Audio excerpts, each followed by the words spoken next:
Last week we talked, if you're here, you'll remember. If not, I'll give you a brief synopsis about how Jesus healed the blind man and he spit in his eye. But it was this crazy thing where he healed him, he laid hands on him, he spit in his eye, and the guy could see a little bit. There was a partial healing, and we're like, what? What happened? God, just letting Jesus do a little bit, and is there something wrong with Jesus? Did he lose the touch or whatever? But no, it was purposeful. It was something that Jesus was trying to get across to his disciples and to us. And just like the blind man, he was telling his disciples, you only see me partially. You're seeing me blurry-eyed. Wash your eyes out. You got to see me clearly. Don't settle for partially understanding who I am and what I've come to do for you. What the cross is and the power that God, the Father, has given me so that you can come back into relationship with the Father and be heirs to this kingdom. And so amazing that this story and what Jesus does so they can get across a point, right? And so this week I want to talk about, yes, we have to see Jesus fully, clearly. Have to understand who he is. We have to open our hearts and our minds, our spirits to see him. But today, I want to talk about the unseen. I want to talk about that we're supposed to have faith, right? Which is trusting in the integrity of who God is and believing without seeing. Because in Hebrews 11:1 it says, now faith is the substance of things hoped for, and we talked a lot about that part of it.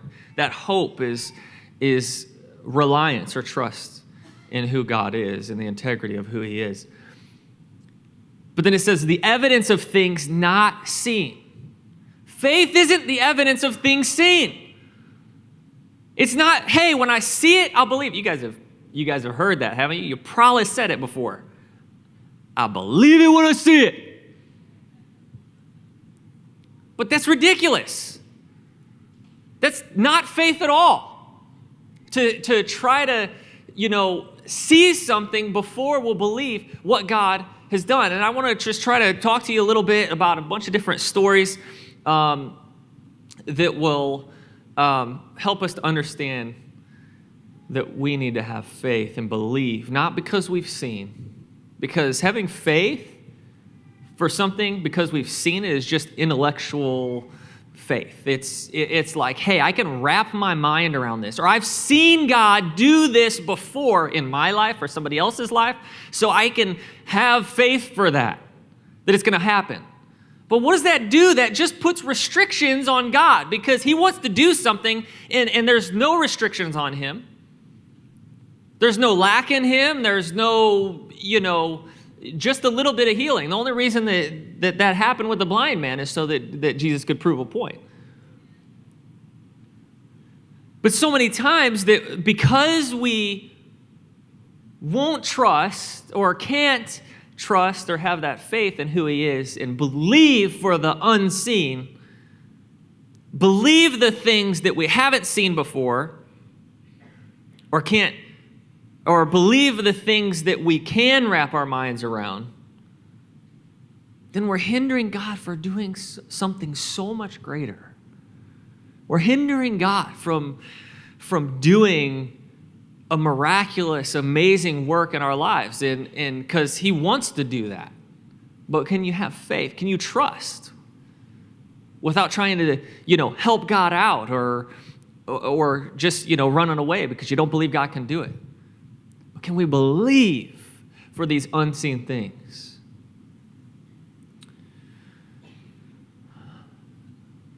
Jesus, he lived his life, and you could say, oh yeah, he was Jesus, right? But he lived his life with an understanding of the unseen. But his disciples struggled all the time understanding, and that's why Jesus tried to teach him about seeing him clearly. But he didn't say you have to see things to believe it. He just said you have to see and understand who I am. Understanding Jesus and who he is and what he did on the cross is what we need to understand. Beyond that is where he said faith. Believing and trusting those things even if you don't understand or even if you can't see, what God will do. Trust and believe, have faith for those things. See, so many times, like I said, it's like I believe it if I see it. But why do we trust our eyes so much? Why do we trust the things that we see? Because I don't know about you. You guys like TV? I like to watch these science-y type shows. And there's this one show called Brain Games. Have you guys seen that? Brain Games? Oh my gosh, one person. Okay, thank you. Two people. Okay. Whew. I will tell you about it then. So this show called Brain Games, it just like every episode shows you how you miss things or your brain tries to make things up to understand the world around you. Or, when there's a guy doing a card trick, how this is how he can do a card trick because you think you're seeing everything, but you don't see it, right? You don't really see the sleight of hand. Your eyes don't move that fast. Or a really good one that I love is when they show you a video and they're like, now really watch closely what's happening and see if you pick up on the subtle things that, that we're placing in this video. And there's this interaction with, a couple of people and, they're arguing and all of a sudden maybe a guy comes and picks the person's pocket and there's some more going on. And you're like, I saw everything. I saw the pickpocket. I saw he took his wallet. And then they stop the video and they say, now, did you get it? You're like, yeah, I got it. They said, did you see the guy dressed up in a monkey suit in the background that was doing jumping jacks, jumping around all in the background? And you're like, what? And they play the video back. And then you're like, oh my goodness. There's a guy in a monkey costume in the background, and I didn't see it. Because your mind and your eyes, you think seeing is believing, right? But I would say many times seeing is deceiving. It's deceiving. It deceives us. We think we see stuff. We think we understand stuff, but in reality, we can't see everything. We can't see clearly. Have you ever, read one of those paragraphs that they put like whatever, the word and, A-N-D, every time there's that word, they do it twice. They duplicate it. And you read through the whole paragraph, and you're like, that paragraph was perfect. I didn't see anything wrong with it. And then they tell you, and go back and look at that word and you're like, what? Somehow they put them back in there after I looked the first time because they weren't there the first time, but they were. But seeing many times is deceiving. So why do we put so much of our trust in what we see? Why do we believe just because we saw it? And why can't we have faith for God to do something so much more even, right? Seeing, most of the time is believing, but you could be believing one thing or the other, and that doesn't mean it's right. Right? I see lots of things on Facebook. I know they're not all right. There's lots of things on, I saw it on the internet. It must be right. Yeah, right. Whew. Seeing is deceiving. Abraham came to this point, where God had told him there was an inheritance for him. God had told him he's going to have a child. And look, Abraham, this is a guy that he did trust without seeing. God told him, he said, go out into the land which I'm giving you. And he just walked. I don't know about you, but if I was Abraham, I'd be like, what's the name? What's the place? Give me a layout. Show me, what the place is. But God didn't do that. He believed and he trusted. He had faith. But then he come to this point in his life where he and his wife Sarah, they're beyond the years where you're supposed to be able to have a baby. And so they believed that God was going to do something. God spoke to them, but all of a sudden they decide that, well, he probably needs some help. Maybe we need to help God out, or maybe we can do something to make this work, because they couldn't have faith or believe in something that was supernatural and that was unseen before. Like they didn't say, maybe if, one of their other relatives had conceived a baby way, way past years, they'd be like, all right, I can trust. Isn't that the way we work sometimes? I can believe for that because I've seen it before. But this guy that had faith just to go out and walk out and, go to a land which God was giving him, and he just went out, lived in tents for a while because he wanted to wait for God to establish that place where he's going to live, right? But then in this point, he's like, this is something else, man. Like, we're going to have to do something. So Sarah and him, they're like, yeah, maybe we should here's a lady over here. Maybe she can have a baby. Helping God out a little bit. Because they couldn't understand, because they couldn't see it. They couldn't believe it. But see, God says, I'm going to do something. See, God had a miracle for them, a supernatural thing, but it wasn't seen. It was something unseen. It was something that hadn't happened before, that they didn't understand. And all of a sudden, he does that miracle, but they had helped God and tried to help God. Many times when we try to help God, it's really not any help at all, right? It just creates a mess. And now they have Isaac and Ishmael. They've got a true miracle, and they've got this other son it's like a war. Because they had tried to do something based on, well, maybe this was what God meant, and this is what we have faith for. This is what we can see happening. But God says, can you have faith? Can you believe? Can you trust that I told you that this miracle is going to happen? And allow me to work it in your life without, just trying to do something on your own. Now, God does tell us to stand up and walk. It's not like we sit around just waiting for God to do stuff, but we do wait for God to talk to us and tell us what we are supposed to do, right? And then we walk, and then we get up. But we got to wait for his voice to move. 2 Kings chapter 6, we have Elisha, and this prophet is an amazing guy. We've talked quite a bit about him in the past little bit. And we come to this point where the sons of the prophets, these guys that were understudies, that followed Elisha around to learn and to glean from what he was doing, they had outgrown, which is awesome, got more guys learning, following around Elisha so that they could do those things that God had for them. But they had outgrown their building where they had lived. And so they're like, hey, Elisha, can we build a better place to live? He's like, sure.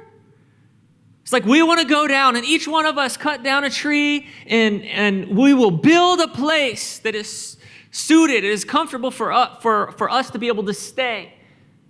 These sons of the prophets, he's like, yeah. And they said, well, please go with us. And he's like, okay, I'll go with you. I'll go hang out with you. And we get to this point that I want to talk about, that this is amazing miracle that happened. And how interesting the story is, I don't know if you'll find it interesting. I do. It says in verse 4, so he went with them, and when they had come to the Jordan, they cut down trees. So they're working hard. They're trying to build this building, this place for them to stay in, and they're cutting down trees.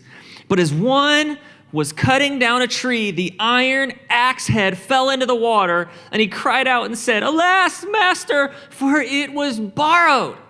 So this guy's just working, he's working it. Cutting this tree down, and this axe head falls into the water. It's like, it was borrowed. The guy I borrowed it from is going to be so mad at me. What am I going to do? Master, come, help. And this guy's like, wait, I can't go in there and find it. And so what happens? So the man of God said, verse 6, where did it fall? And he showed him the place. So he cut off a stick and threw it in there. And he made the iron float. Therefore he said, pick it up for yourself. So he reached out his hand and took it. So think with me for a second. Elisha, he had seen God do some great things. But I don't know about you, whenever I read this story, I wonder, it's like, had he seen that done before? And I believe he didn't. But what can we say? He just had faith and believed. Maybe it was like, he could have picked up a rock and thrown it in there. He picked up something else, but he picked up a branch. Maybe it was like, hey, wood floats. I'm going to throw the wood in there and exchange the floating of the wood for the sinking of the axe head, right? I don't know. But he had faith and he believed. He trusted God that God was going to do something that doesn't make sense to our natural self. I have never seen an iron axe head float on the water. And none of these guys had either. But he just decided, hey, break off this stick and throw it in there. And this axe head floats. He had faith.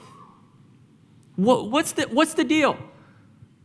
Was it a magic formula that he had seen before, that he knew this is what works? If you throw the wood into the water about the place that the axe head fell, that it'll float? No. Or was it just because it was wood? I don't think so. What was it? He believed. He trusted. He had faith that something that he had never seen before would happen. I've never seen it. I never heard about it happening. But I believe if I'm just going to throw this stick in there and God is going to make that head, the axe head float. And it did. He believed.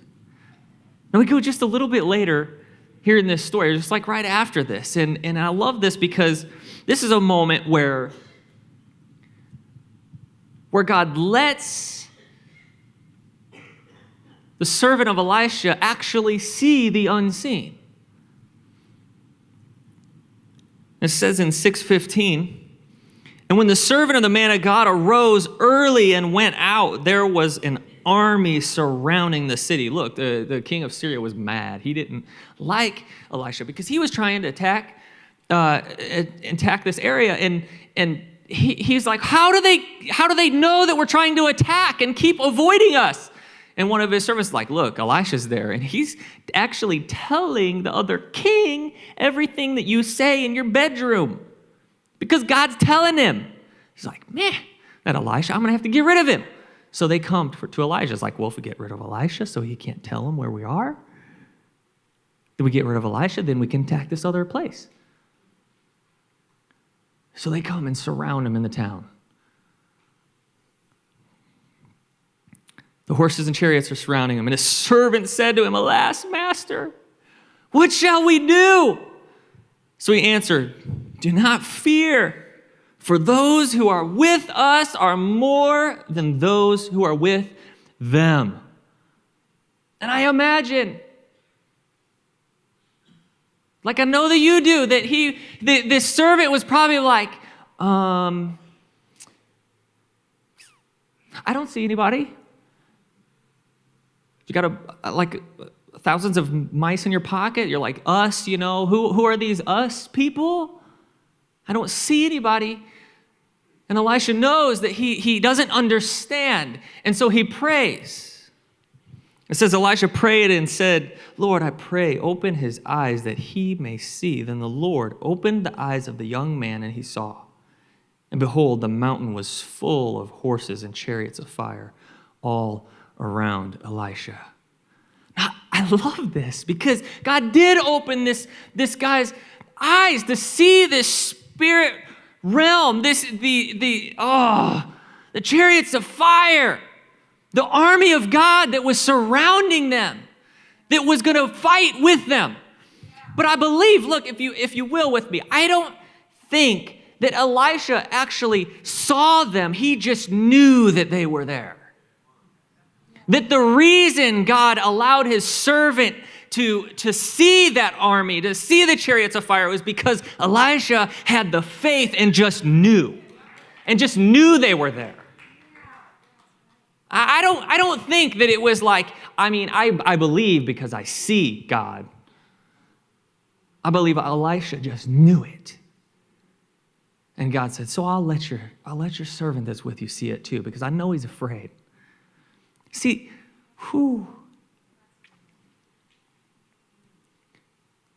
standing in faith and believing the unseen and allowing God to move in our lives without being a, hey, I see it and I believe it kind of a person, that it's not just for us, it's for those around us too. Those around us will see. That their eyes will be open to the things of God because we trust and have faith, and then he moves in our life. And then those around us, maybe God will show them and allow them to see things because he's the one that opens our eyes, right? He opens our eyes to see. And they'll be able to see and then be able to move forward in trust and faith. But it doesn't happen just because we see. Because I know my eyes are deceiving. I know that I've seen things happen in my lifetime and they're amazing. But if I stand just on those things and have faith just for those things, that I'm hindering God for doing more. Should I say, God, I've seen you do this in the past. Please do it. And he's like, hey, I want to do something else. I want to do something more. I want to do something bigger. And I'm like, but this is what I see. And he's like, okay, it'll be great. But it's not all that I want for you. It's not everything that I have planned for your life. It's not the complete work that I want to do in your life or the complete healing.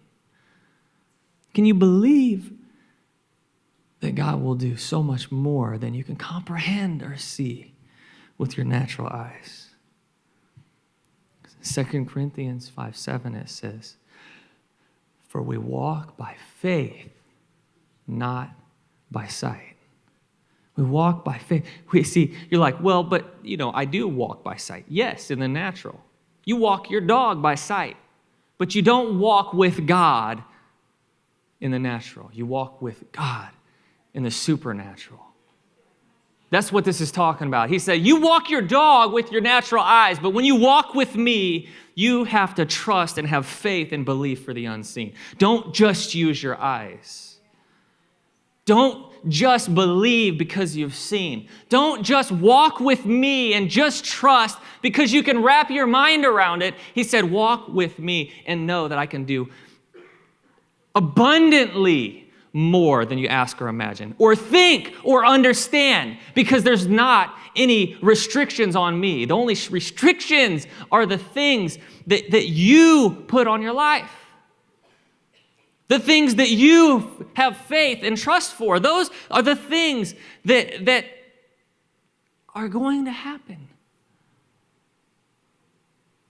But man, if we say, God, I believe, I'm going to throw this stick in the water, and this iron axe head is going to float, and it'll float.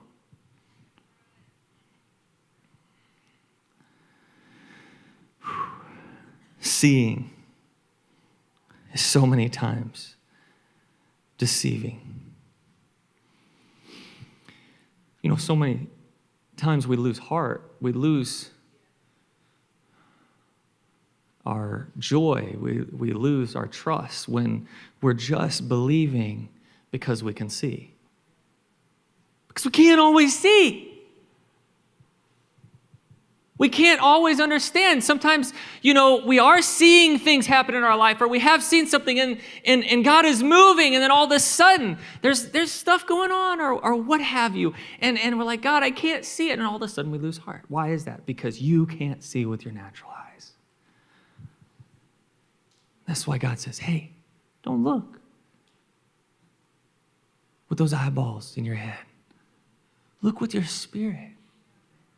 Look with your spirit, man, and walk with me, not with those eyes, but with my eyes, with the things that I show you or that I will show you if you can just believe and trust and have faith that I will do these things in your life. Faith is not seeing.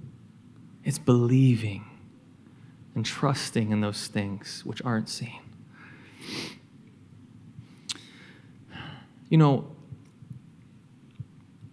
This earth is fading away. Even us as humans, as these amazing people that we are, after teenage years, our bodies stop or slow down the reproduction of the cells, and that's how we age, right? But really, from the time we're born, we're basically in the process of dying. The things of this world, they don't last forever, no matter what it is. It makes me think of those, like if you ever seen pictures or a show about like these towns or even cities that were like bustling cities. They were, people everywhere, all lights and people and stores and all this stuff. And then all of a sudden, for one reason or the other, they have to be abandoned. And then a year later, there's grass and bushes and shrubs growing through the concrete and everywhere, and vines taking over the buildings 5 years, 10 years later. And all of a sudden, even these things that we thought, look at these walls. These walls are going to last. These walls are going to last forever. But they don't. The only way that they last is if we ourselves try to keep taking care of them and patching them and making sure they're structurally sound and keeping the weeds and the trees and all the stuff from growing on them and keeping them away. This stuff only lasts as we work on it. But the things of the Spirit, the supernatural, they last forever. The things of this world take work on our part. The things of the Spirit take no work on our part besides just walking with God and knowing Him, knowing who He is and trusting and having faith and believing in Him.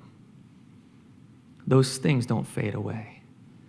They may grow dim in our eyes because we've walked away, but they are still there, just as vibrant and beautiful as they ever were. They don't fade away.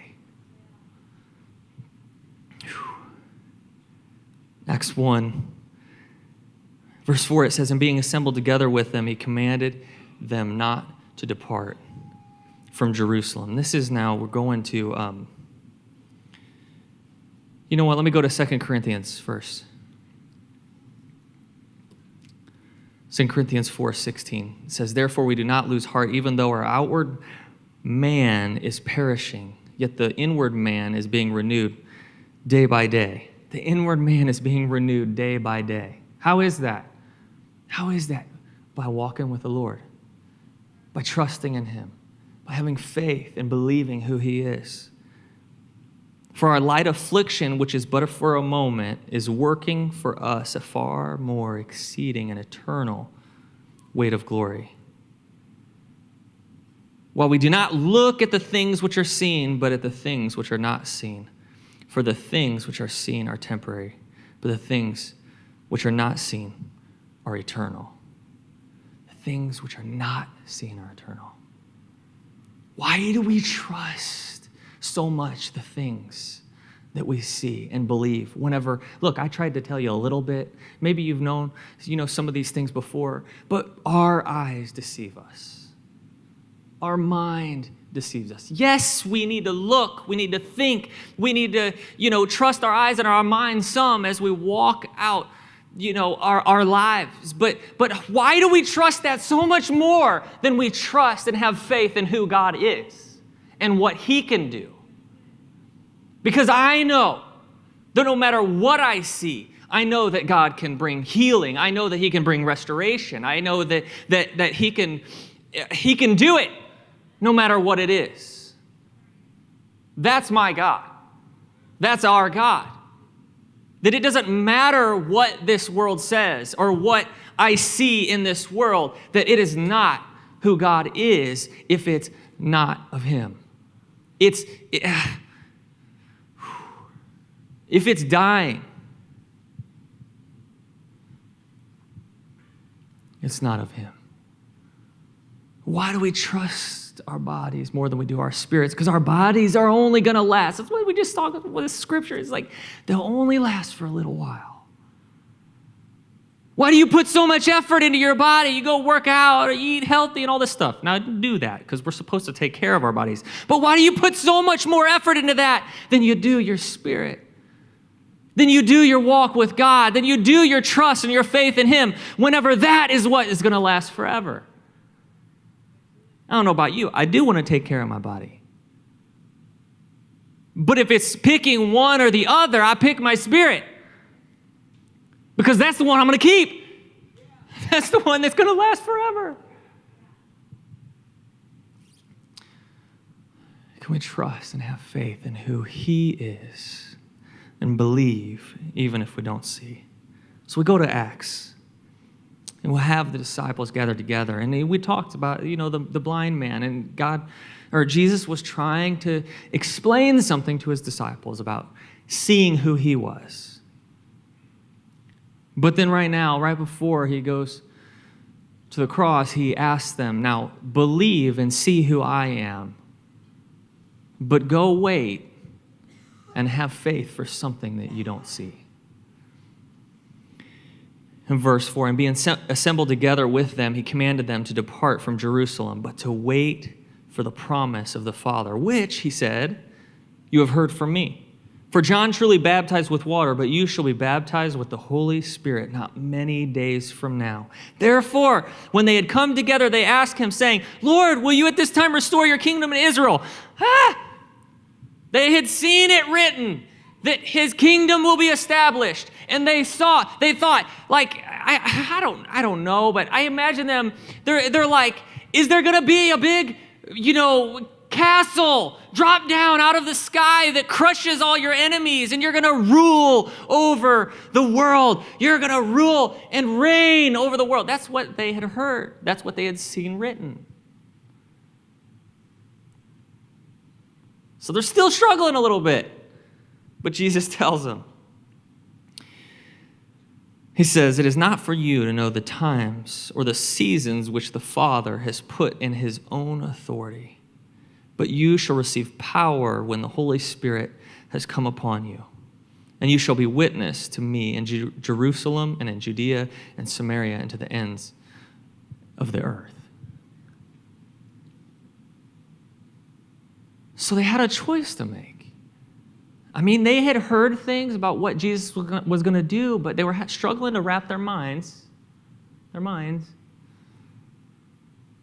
how that looked. And he said, look, just understand, it's not for you to know exactly what the Father is going to do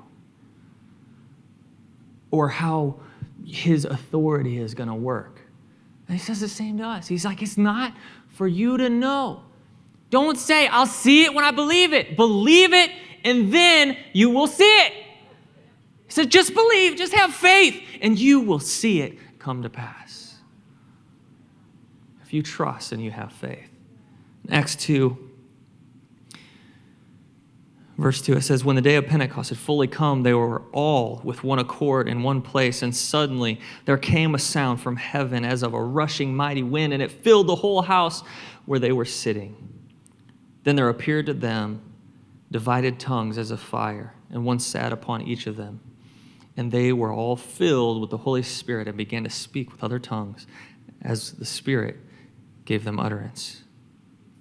It says, as the day of Pentecost had come, they were in one accord. Now,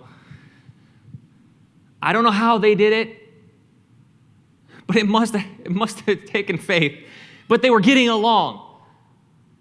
Because all I saw whenever they were walking with Jesus is they kept fighting and bickering and who's the best and what are you going to do here? What are you going to do there? And you know, what's my place? What's their place? They were fighting. But they were in one accord. And they believed and had trust that what Jesus said was going to happen. Because you know, if they were just looking with their natural eyes, they probably would have run. And that's what Jesus said. No, wait. Stay here. I know that they're going to come, you know, that people, you know, are being killed and martyred for my sake. He said, but wait, because here, if you wait here, I will send a helper. What if they were fighting bicker? What if some of them didn't believe and they left? What if they weren't up there in one accord? And when the Spirit came, it was something that they had never seen before. And I believe that just like these other stories, and really so many stories in the Bible, believing, having faith for something, for what God will do that you have not seen, is the catalyst for the miracle to happen, is the catalyst for that thing to happen in your life. If you wait for understanding in your mind, you might be waiting a long time. And in reality, I would say probably if I waited, you know, till I understand everything, I'd be like, well, it's probably going to be when I get in heaven. So that's when it's going to happen because that's when I'm going to understand it.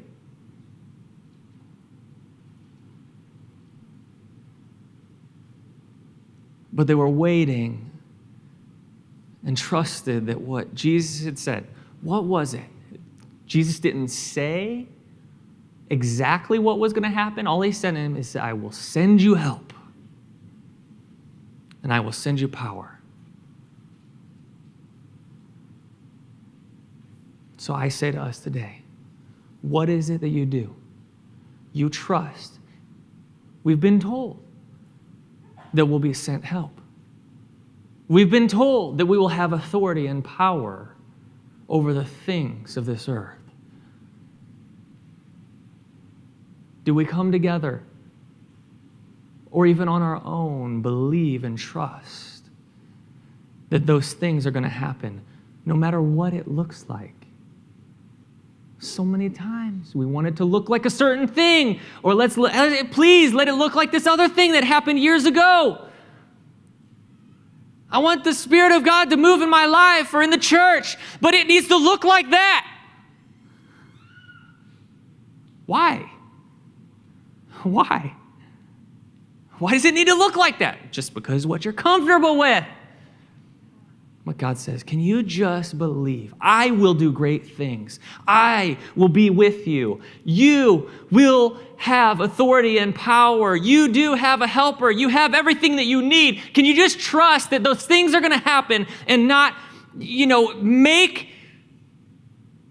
God fit into your parameters or when you see or when you understand, but just believe and trust in who he is and that he will come through. Amen? And you stand with me.